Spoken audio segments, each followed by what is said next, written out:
Well guys, I screwed up. This job is almost done. You can see there's a lot of crown around this house, but I didn't run crown in one area where I was supposed to, and that is around this bump out. And unfortunately, this double beaded crown profile is an uncopeable crown, and I've got to try to cope into that.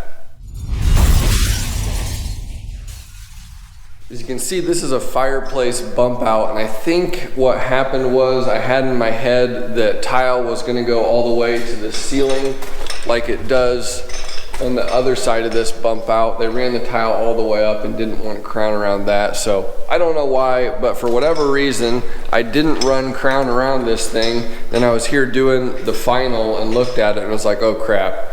So here we are, got to try to cope this crown. And we'll see what happens.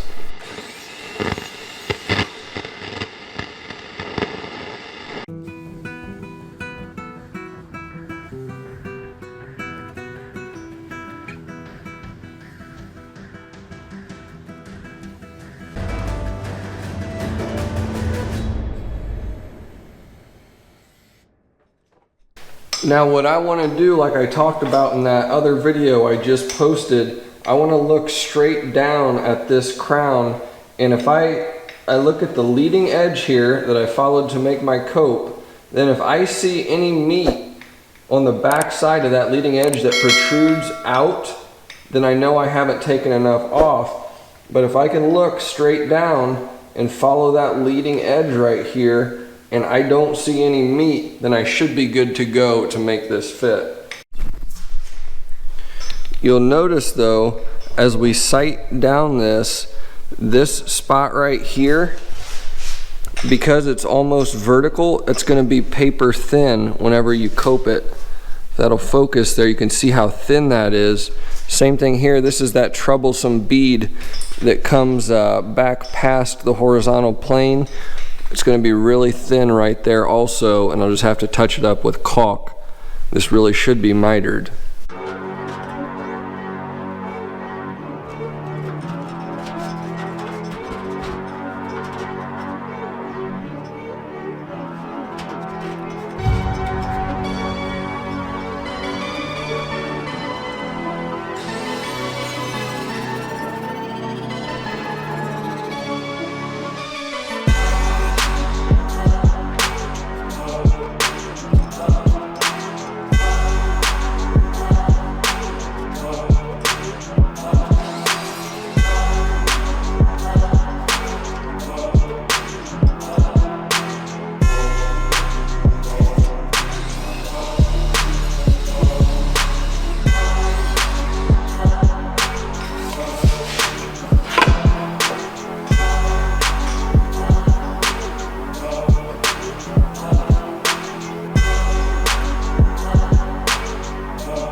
Well, full disclosure, I was picking this thing up, trying to move through that doorway, and I caught the end of the crown up here on this garage door bracket, busted it off.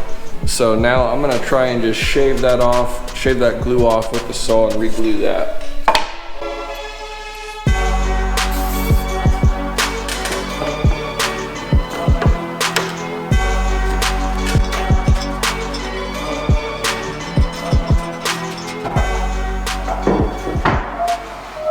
So whenever you're fitting this into place, you want to use a really advanced strategy called do your best and caulk the rest. So we'll do our best and see where that gets us.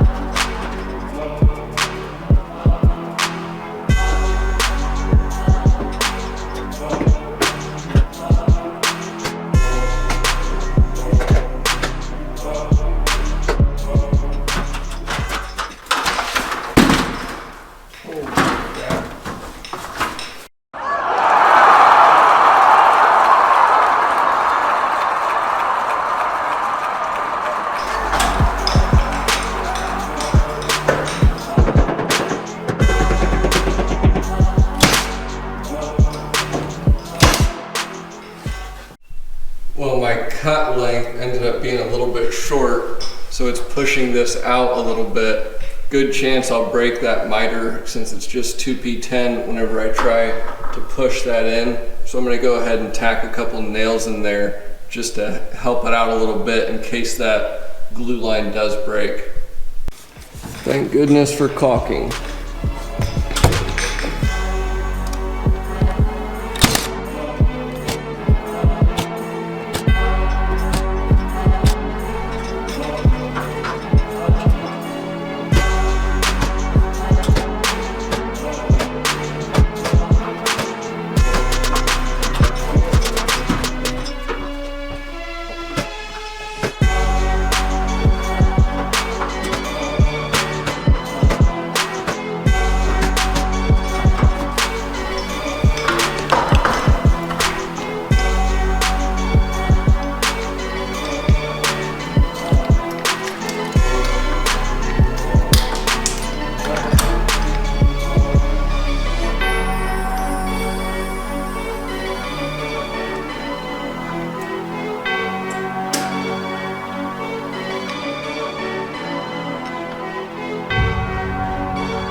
Well, there we go.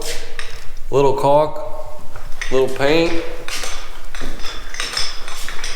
Makes a carpenter what he ain't. That'll paint up. So hope you guys found this episode of fixing my screw ups interesting.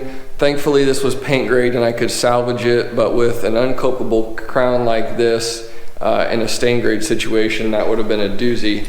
Stay tuned. I am hoping to come over to this house after it's all cleaned and the lights are on and stuff and get some pictures. Shot a lot of content in this house.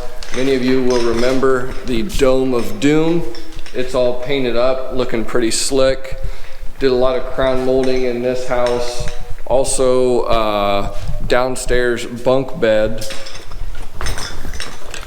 We got the bunk bed room down here.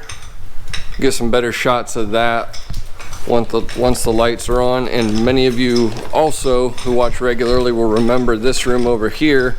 This was the value engineered wainscoting room, however you want to say it. But hopefully I want to get over here before they hand the keys over after it's all cleaned and lights are on, and go over things a little bit more in depth and a little more detail. But thanks for watching. We'll see you in the next video.